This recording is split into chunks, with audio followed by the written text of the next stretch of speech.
मित्रों नमस्कार। 10 साल में पहली बार राहुल गांधी ने एक स्ट्रक्चर्ड इंटरव्यू दिया है। इसके बारे में हमारा एक लिखित वक्तव्य है, अंग्रेजी में है, वो आपको मिलेगा और इसका हिंदी अनुवाद 1-1.5 घंटे में वेबसाइट पर लोड हो जाएगा। अगर उनके पूरे कल के लगभग 1.5 घंटे के इंटरव्यू को देखें तो उसके बारे में हमारा कहना यह है, it is A command performance of evasion, lies and unfortunately of rank ignorance. उनका पूरा जो साक्षात्कार था वो उनकी और उनकी सरकार की जिम्मेवारी से भागने, सच्चाई से भागने, झूठ का सहारा और मुझे बहुत दुर्भाग्य से कहना पड़ता है उनके अज्ञान और अक्षमता दोनों का परिचायक था। अगर उनके इंटरव्यू के पूरे सार को हम देखें तो क्या है, भ्रष्टाचार हुआ, लूट हुई, हम देखते रहे, कुछ नहीं कर सके। महंगाई बढ़ी, बेरोजगारी बढ़ी, जनता पिसती रही, हम देखते रहे, कुछ नहीं कर सके। देश का पूरा मैन्युफैक्चरिंग सेक्टर धराशायी हो गया, हम अक्षम साबित हुए। देश की पूरी अर्थव्यवस्था आज गंभीर चिंताजनक स्थिति में पहुंच गई है, फिर भी हम कुछ नहीं कर सके। लेकिन हमें वादा करना है कि आगे हम सिस्टम बदलेंगे, क्योंकि हम आरटीआई लेकर आ गए हैं। यही उनके पूरे साक्षात्कार का सार है। No explanation, no owning up of the mistake and the lapses of the last 10 years, yet trying to raise a hope that I will change the system when the time of departure has come. ये उनके पूरे interview का सार था, ये मैं आपसे कहना चाहता हूं। इस पूरी सरकार में 10 साल में राहुल गांधी की इतनी शख्सियत है कि एक बार अगर वो पब्लिकली डिमांड करते हैं 1 मिनट के लिए तो गैस सिलेंडर की संख्या 9 से 12 हो जाती है। तो अगर उनकी इतनी वक़्त है, इतनी ताकत है, तो राहुल गांधी ने भ्रष्टाचार क्यों नहीं रोका, महंगाई पर क्यों खामोश रहे? इस पर उनका कोई जवाब नहीं था। और सबसे बड़ी बात यह है कि उनसे कल के इंटरव्यू में बार बार पूछा गया कि अशोक चव्हाण के खिलाफ कार्रवाई क्यों नहीं होती, वीरभद्र सिंह के खिलाफ कार्रवाई क्यों नहीं होती। आपने कहा था, फिर भी इसका उनके पास कोई स्पष्ट जवाब नहीं था। वो इसका भी उत्तर नहीं दे सके कि आपकी सरकार के कुशासन के कारण जो महंगाई बढ़ी है, जो बेरोजगारी बढ़ी है, जो मैन्युफैक्चरिंग सेक्टर समाप्त हुआ है, इसके बारे में क्या कहना है आपको? उनका बार बार ये कहना, कल के उनके इंटरव्यू को देखिए, अभी भी चल रहा है, I will change the system, I have to change the system. श्रीमान राहुल गांधी जी, आपको 10 साल में सिस्टम को चेंज करने से किसने रोका था? Apart from Sonia Gandhi, you are the second most important decisive voice of your government. Dr. Manmohan Singh comes third. Yet who stopped you from changing the system and setting right all the wrongs? इसका कोई जवाब नहीं था। और बार बार वो देश की राजनीति में सिस्टम की बात कर रहे हैं, ओपननेस की बात कर रहे हैं, तो हमें लगा कि देश की राजनीति की जानकारी का अभाव है, ऐसा संकेत मिलता है। A very palpable indication of rank ignorance of India's political past. System को चलाया किसने? आपका परिवार। 17 साल जवाहरलाल नेहरू, 16 साल इंदिरा गांधी, 5 साल राजीव गांधी और 10 साल से आपकी माताजी और आप। तो ये 17 साल प्लस 16 साल प्लस 5 साल और ये 10 साल, ये तो आजाद भारत का 90% है। और मनमोहन और नरसिंहा राव की सरकार ले लें और उसके बाद की 2 सरकार को ले लें, उसमें भी आप थे, आपका समर्थन था। तो mister Rahul Gandhi, your family either directly or indirectly decisively ruled India for more than 55 years. तो इस सिस्टम में जो कमजोरी आई है उसकी जिम्मेवारी आपकी है। इसको आप ओन अप क्यों नहीं करते? ये सवाल कल उठाए गए बार बार। इसका कोई उनके पास उत्तर नहीं था। जो आज जो डिसेंट्रलाइजेशन की बात करते हैं, आज जो एम्पावरमेंट की बात करते हैं, उनका एक जवाब था, हम आरटीआई ले आए हैं। वो ये भूल गए कि आरटीआई के आने के बावजूद 2G हुआ, कोलगेट हुआ, आदर्श स्कैम हुआ, आपके बाकी जो सारे स्कैम दिल्ली में हुए हैं वो सब आरटीआई के बाद हुए हैं। RTI could not prevent the loot of public money. Mister Rahul Gandhi, why you could not take that question squarely and directly कि आपके आरटीआई के कानून के बावजूद यह सब हुआ है। कल जो उन्होंने गुजरात और सिक्किम के नरसंहारों के बारे में जो बात कही है वो बेबुनियाद है। मैं उसकी भर्त्सना करता हूं। And it is a textbook case of speaking a lie. Gujarat के मामले में वहां की सरकार ने राइट को रोकने की कोशिश की। आपको मालूम है 9 सेंसिटिव केसेस में एसआईटी के इन्वेस्टिगेशन हुए। जो दोषी पाए गए उनका ट्रायल चल रहा है। नरेंद्र मोदी के खिलाफ मोटिवेटेड एलिगेशन लगाए गए, उसमें एसआईटी ने इन्वेस्टिगेट किया, जिसके सारे पर्सनल सुप्रीम कोर्ट ने खुद चुने। नरेंद्र मोदी जी का खुद इंटरोगेशन हुआ, सवाल उनसे पूछे गए 8-9 घंटे। इसके बाद एसआईटी ने उनके खिलाफ सारे आरोप को बेबुनियाद पाया और इसके बाद सुप्रीम कोर्ट के डायरेक्शन में कोर्ट ने सुनवाई की कंप्लेंट को सुनने के बाद and found the report to be worthy of acceptance. इसके बाद भी उन्होंने कहना कि गुजरात की सरकार ने इंजीनियर किया, यह दुर्भाग्यपूर्ण है।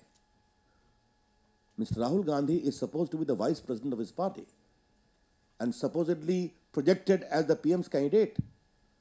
How can he be so utterly irresponsible in making these kinds of wild allegations? और वहीं उनकी सरकार के बारे में सिख नरसंहार का दुर्भाग्यपूर्ण 84 राइट्स हुआ था, उन्होंने कुछ कांग्रेसमैन का नाम लिया। कुछ हो सकते हैं, ये कौन है? राहुल गांधी बताएं, उनके खिलाफ क्या कार्रवाई हुई? राहुल गांधी बताइए, क्यों नहीं कार्रवाई हुई? क्या हम नहीं जानते हैं कि सज्जन कुमार को बचाने के लिए दिल्ली पुलिस और सीबीआई ने पूरी कोशिश की और जिस एक्विटल को कोर्ट ने अपील में बहुत गंभीर टिप्पणियां की हैं? ये बताने की जरूरत है क्या? और पूरे 84 से 98 तक कुछ नहीं हुआ। जब नानावती कमीशन अटल बिहारी वाजपेयी की सरकार में आया तो कुछ जांच आगे बढ़ सकी, ये हम सभी जानते हैं। इसलिए राहुल गांधी जी, आप अपने स्वर्गीय पिताजी के उस वाक्य को भूल गए जो उन्होंने 85 में कहा था इंदिरा गांधी की दुर्भाग्यपूर्ण हत्या के 1 साल के बाद, जब बड़ा पेड़ गिरता है तो धरती हिलती है। When the big tree falls, the earth shakes. ये तो सीधा पूरे उस 84 के नरसंहार को जस्टिफाई करने की कोशिश थी, लेकिन राहुल गांधी ने कुछ नहीं कहा। कल मुझे सबसे आश्चर्य, मैंने कल के इंटरव्यू को बहुत गंभीरता से देखा है और उनके उस टिप्पणी पर मुझे सबसे हैरत हुई कि मैं डायनेस्टिक कंट्रोल से हिंदुस्तान की राजनीति को मुक्त कराना चाहता हूं। बड़े उत्साही वाक्य थे। कथन में सच्चाई कितनी थी अलग बात है। Rahul Gandhi, it seems very ludicrous that the very rationale of your authority is your dynasty. Rahul Gandhi ji, आपकी पूरी राजनीतिक पकड़ का कारण है आपका परिवार और आप डायनेस्टिक कंट्रोल से पार्टी को मुक्त करने की बात करते हैं। और यह भाजपा में ही हो सकता है कि गरीबी और गुर्बत में पैदा हुए श्री नरेंद्र मोदी को बीजेपी किसी बिना बड़े परिवार में आने के बावजूद प्रधानमंत्री का उम्मीदवार बनाती है, क्योंकि उनमें क्षमता है, नेतृत्व की प्रतिभा है, सुशासन है और 12 साल से उनके रिकॉर्ड ऑफ गवर्नेंस को जनता का आशीर्वाद है। ये बीजेपी और कांग्रेस पार्टी में अंतर है। इसलिए उनसे बार बार पूछा गया कि क्या आप अपने पार्टी के प्रधानमंत्री के उम्मीदवार के रूप में नरेंद्र मोदी जी के सामने चुनाव लड़ेंगे। इस पूरे प्रश्न का उन्होंने कोई उत्तर नहीं दिया। उनसे यह भी पूछा गया कि आप नरेंद्र मोदी से 1-to-1 पब्लिक डिबेट करेंगे। इससे भी वो भाग गए, क्योंकि वो जानते हैं कि चुनाव में जनता का मूड क्या है और पराजय अवश्य दिखाई पड़ती है। मित्रों, मैं बिहार से आता हूं और बिहार के बारे में एक टिप्पणी उनकी बड़ी रोचक लगी। वो आरजेडी से अलायंस करने जा रहे हैं। जब उनसे पूछा गया कि उनके नेता का तो कन्विक्शन हो चुका है, तो वो बोले, we are not aligning with any leader, we are aligning with an idea. 2-3 बार बोले, एक विचार के साथ हमारा समझौता हो रहा है। कौन सा विचार, कौन सा आइडिया? भ्रष्टाचार का, लॉलेसनेस का, बिहार के विकास के अभाव का? यही तो उनके लगभग 9-10 वर्षों के शासन का पर्याय रहा है। Therefore, this whole idea of trying to align with an idea in Bihar sounded completely phony. मित्रों, कल राहुल गांधी ने बार बार कहा कि मुझे सिस्टम को ठीक करना है। राहुल गांधी जी, आज बीजेपी की ओर से आपसे एक हम सवाल करना चाहते हैं। इस सिस्टम में सीएजी भी आता है, जो एक संवैधानिक संस्था है। इस सिस्टम में पब्लिक अकाउंट्स कमेटी भी आती है, जो संसद की अकाउंटेबिलिटी की एक इंपॉर्टेंट कमेटी होती है। इस सिस्टम में जॉइंट पार्लियामेंट्री कमेटी भी आती है, जिसने 2G पर इन्वेस्टिगेट करने की बात की, जिसका मैं भी एक मेंबर था। जब सीएजी पर आपके मंत्रीगण इस तरह से हमले करते हैं, जब पीएससी में सच्चाई आने से रोकी जाती है, जब जेपीसी के आपकी पार्टी के चेयरमैन सच्चाई को बहुमत के दबाव में दबाने की कोशिश करते हैं और न राजा को बुलाते हैं, न बाकी लोग को बुलाते हैं ताकि सच्चाई सामने नहीं आए, तो जब आपकी पार्टी के लोग पूरे सिस्टम को डिस्ट्रॉय कर रहे हैं, तो आप खामोश क्यों रहे? These all are well-known constitutional and parliamentary institutions of Indian democracy. इसका कोई उनके पास जवाब नहीं था। मित्रों, लेकिन एक बात मुझे जरूर लगी, सच्चाई से तो वो भागते रहे, लेकिन जहां श्रेय लेने का समय आया, वो सबसे आगे रहे। He sought to monopolize all the achievements. RTI हमने पास कराया, लोकपाल हमने पास कराया, भ्रष्टाचार हम कुछ नहीं कर सके। राहुल गांधी आज तक कभी आशा नहीं पैदा कर सके और 10 साल के बाद उनके पहले औपचारिक साक्षात्कार में देश कोई आशा की किरण देखने की कोशिश कर रहा था। His entire interview was bereft of any idea which could generate any hope. Rahul Gandhi, I am sorry to say, emerged as a leader bereft of any idea, much less any imaginative potential to generate hope in the country. धन्यवाद मित्रों, ये वक्तव्य आपको मिल जाएगा। I am open to questions now.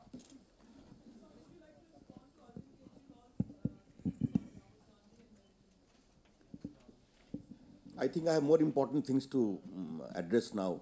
Mr. Kejriwal will have to wait for some time. Yes.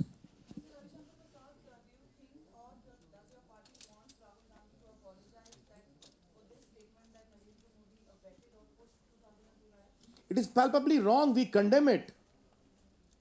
जो राहुल गांधी अपने पूरे 1-1.5 घंटे के आपके चैनल के इंटरव्यू में 84 की राइट को एक प्रकार से इनडायरेक्टली जस्टिफाई करने की कोशिश कर रहे हैं, उनसे हम किसी अपनी गलती को मानने की अपेक्षा करेंगे, इसको तो सोचना ही बेकार है। इसलिए हम इसकी भर्त्सना करते हैं। इसका उत्तर देश की जनता देगी। He needs to take back. Why not? He must publicly express a regret for making a palpably false comment, which has been found to be completely incorrect by extensive investigation by the Supreme Court, and also the entire process. Congress ने सवाल उठाया है कि अगर नरेंद्र मोदी की सरकार कुछ नहीं करेगी तो फिर अटल जी को राजधर्म याद दिलाने की क्या जरूरत पड़ गई? इसकी चर्चा बहुत हो चुकी है, उसकी चर्चा सुप्रीम कोर्ट में भी हो चुकी है और इन्वेस्टिगेशन हुआ है नौना एसआईटी के द्वारा, जिसके सारे पदाधिकारियों को सुप्रीम कोर्ट ने खुद चुना था। So there is a situation which has emerged in Bihar that the Congress and the government is going ahead with the process for setting up the unit of AMU in Bihar, and the Bihar government does not know about it. There is something called competing claim to appropriate minority votes that is manifesting itself in Bihar. लेकिन हाँ, हम एक बात मानते हैं कि इस देश में एक संघीय ढांचा है और अगर कोई भी संघीय ढांचे का कार्यक्रम होता है तो प्रदेश सरकार का इन्वॉल्वमेंट होना चाहिए। अब बाकी क्या स्थिति है मुझे पता नहीं है, लेकिन जो स्टैंड दिल्ली की सरकार ले रही है और जो स्टैंड बिहार की सरकार ले रही है, इन दोनों के बीच कॉम्पीटिंग क्लेम है कि माइनॉरिटी के अधिक हकदार हम हैं कि दिल्ली वाले। लड़ाई वो है।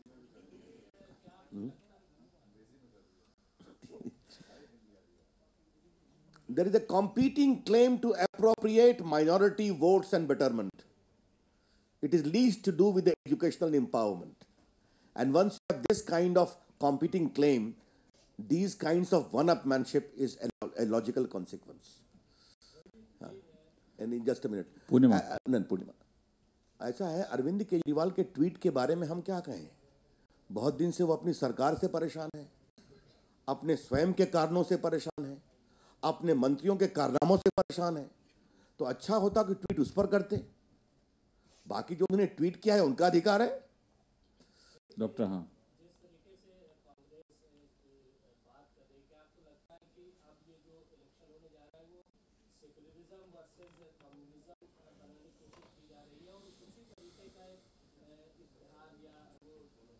देखिए, हम आपसे कहना चाहते हैं कि कांग्रेस पार्टी जानती है, मनमोहन सिंह जानते हैं, सोनिया जी जानती हैं, राहुल गांधी जानते हैं कि देश में सवाल उठ रहा है, आपने महंगाई क्यों नहीं रोकी, आपने भ्रष्टाचार क्यों नहीं रोका, आपने जनता के पैसे की लूट क्यों नहीं रोकी, और आपने इस देश में जो चीन और पाकिस्तान से देश की सुरक्षा को खतरा आतंकवाद से, इसको क्यों नहीं रोका। इसका कोई जवाब नहीं है। इसलिए जानबूझकर मनमोहन सिंह ये कहते हैं कि अगर नरेंद्र मोदी प्रधानमंत्री होंगे तो डिसास्ट्रस होंगे, और राहुल गांधी इस तरह की बेबुनियाद बातें करते हैं। और वही राहुल गांधी आसाम पर खामोश रहते हैं, और वही राहुल गांधी मुजफ्फरनगर पर कुछ नहीं बोलते हैं। लेकिन देश इससे बहुत आगे निकल चुका है। उत्तर दक्षिण पूर्व पश्चिम में देश बदलाव के लिए बेचैन है, और हम ये चुनाव लड़ेंगे महंगाई पर, बेरोजगारी पर, कुशासन पर। इस सरकार के पूरे 10 साल के रिकॉर्ड पर चुनाव उसी पर होगा। अमिताभ सिन्हा। सर, ये जो संजय सिंह बीजेपी में आने को तैयार बैठे थे, उनको राज्यसभा भेज दिया है कांग्रेस ने, क्या? अब किसने, कौन कह रहे हैं कि आने को तैयार बैठे थे? अब ये उनकी बात है, अब आपके अपने आकलन है। कोई कहीं भी जाए, राज्यसभा या लोकसभा, उत्तर प्रदेश के चुनाव के नतीजे क्रांतिकारी होंगे, आश्चर्यजनक होंगे। ये मैं बात पूरी गंभीरता से कहना चाहता हूं। Doctor Venkat, we are on the interview first. Yes, हाँ।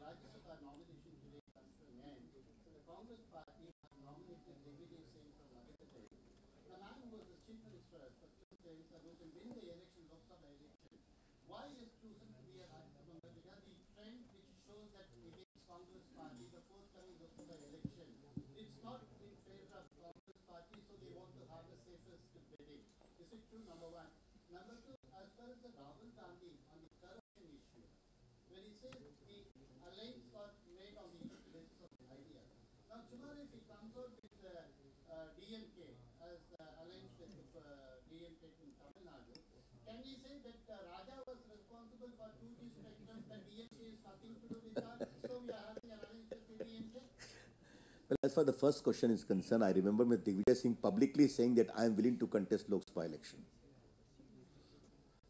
And I also remember that leaders like Satwat Chaturvedi publicly said that for all the ills of Congress party, Mr. Digvijay Singh is responsible in Madhya Pradesh. We didn't say. A senior Congress leader said. I don't know his being inducted into the Raj Sabha is more by design or more by accident or more by compulsion, it is for Congress party to say. I am not supposed to comment on that. As far as the second issue is concerned, yes, I am also searching for the idea of Rahul Gandhi when he will have a formal alliance again with DMK. Yes. के शर्मा जी राहुल गांधी तो अभी 10 साल बाद official interview देने लगे हैं। प्रधानमंत्री के ऑफिशियल कैंडिडेट वही है। बीजेपी के जो पीएम कैंडिडेट हैं नरेंद्र मोदी जी, अब वो धीरे धीरे गोधरा पे कुछ बोलने लगे हैं। पहले ऑफिशियल कुछ भी नहीं बोलते थे। क्या उम्मीद की जाएगी जल्दी वो इस प्रकार से मीडिया में? देखिए, आपको मालूम है श्री नरेंद्र मोदी ने गुजरात के पूरे फैसले के बाद बहुत विस्तार से टिप्पणी की है। आपने देखा होगा मुख्यमंत्री के रूप में उन्होंने क्या दर्द महसूस किया, बाकी कुछ हुआ, बाकी उनके सारे विचार देश के सामने हैं, कई बार होते हैं, क्यों नहीं होते, चर्चा करेंगे। देखिए, दो चीज़ें हैं। नरेंद्र मोदी ने साफ कहा है कि अगर नरेंद्र मोदी इसके लिए जिम्मेवार है तो उनको फांसी चढ़ा दीजिए। माफ़ी क्यों? आज तो उनकी पूरी भूमिका को लेकर कोर्ट ने इसका इतनी गहन छानबीन की, सुप्रीम कोर्ट की SIT ने की, उसने कोई सबूत नहीं पाया। तो एक तरफ motivated campaign against Narendra Modi है। मैं हमेशा कहता हूं, truth always holds together, falsehood falls apart. सत्य शाश्वत होता है, झूठ टूट कर गिर जाता है। तो सामने आ गया।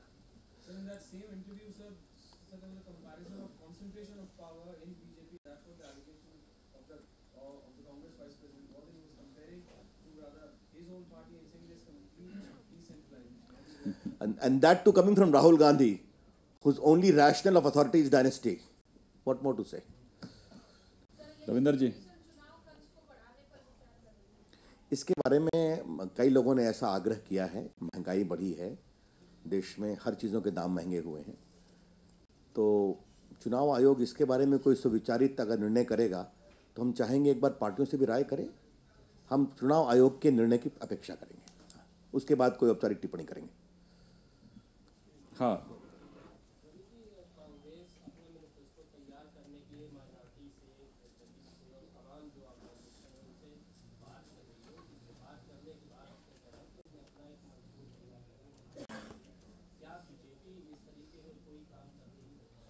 देखिए, हमें दो बात कहनी है। एक होता है मैनिफेस्टो तैयार करने की कवायद और एक होता है काम करके दिखाना। बीजेपी की सरकार जहां भी है उसने अक़लियत के लिए भी उतना ही काम किया है, उनके रोजगार के लिए, उनके विकास के लिए। और आपने देखा होगा गुजरात में भी अक़लियत की जो विकास दर है वो देश में सबसे अधिक है, और सबसे कम वो है बंगाल हो या उत्तर प्रदेश हो, जहां सांप्रदायिकता और सेकुलरिज्म की पॉलिटिक्स सबसे हावी रहती है। लेकिन हाँ, आपने सही फरमाया, जब हमारी मैनिफेस्टो बनेगी तो ये हमारी भी कोशिश होगी। हमारे यहाँ माइनॉरिटी मोर्चा है, बाकी हम चर्चाएं करेंगे। बिहार में ऑलरेडी गठबंधन को लेकर कांग्रेस का कहना है कि हमने लालू के साथ नहीं बल्कि उनकी पार्टी के साथ गठबंधन करने इसका उत्तर मैं दे चुका हूं उन्हें। वो लालू जी भी नहीं कह रहे, वो एक विचार की बात कर रहे हैं। वो विचार क्या है उसके संदर्भ को हम खोजने की कोशिश कर रहे हैं, और बिहार के लोग भी।